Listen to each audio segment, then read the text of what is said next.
अस्सलाम वालेकुम दोस्तों, सॉफ्ट सीलर चैनल किरण जे ईंदा नए एपिसोड में छा थींदो ऐं छा थियण वारो आहे हिन जी तफ़सीलात ॼाणण लाइ जेकर अव्हीं असांजे चैनल ते नवां आहियो त महिरबानी करे असांजे चैनल खे सब्सक्राइब कंदा, जीअं हर ईंदा नई ख़बर जल्द खां जल्द तव्हां ॿाहिरनि ताईं मुहैया थी सघे। दोस्तों, हाणे हलूं था ड्रामे जी तफ़सीलात जी तरफ़।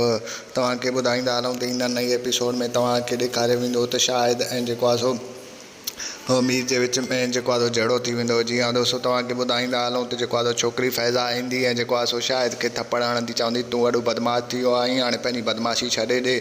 तंहिंखां पोइ तव्हांखे ॿुधाईंदा हलूं त शाहिद जेको आहे सो वॾे गुस्से में अची वेंदो ऐं हुननि ते जेको आहे धमकी ॾियण जी कोशिशि कंदो।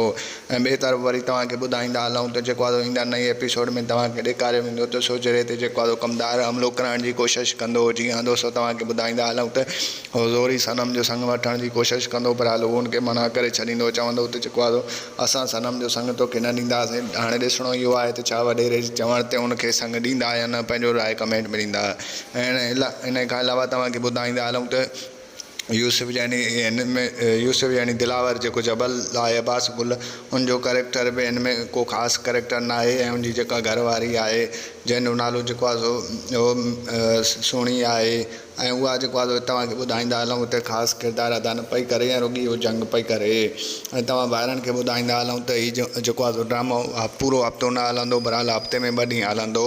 छंछरु ऐं आर्तवार वारे ॾींहुं हलंदो ऐं 8:15 बजे सिर्फ़ु सिन TV ते हलंदो। ऐं तव्हांखे ॿुधाईंदा हलूं त हिन ड्रामे में अॻिते हली तमामु बहितरीनु मज़ो थियण वारो आहे। फ़िलहाल कुझु किस्तनि में थी सघे थो ऐं ॿाहिरनि खे मज़ो न अचे, पर हाल अॻिते हली तमामु बहितरीनु अदाकारी थी वेंदी। ऐं इन खां अलावा सिन TV ते हिकु ॿियो ड्रामो आहे जेको अंडर रिकॉर्डिंग आहे।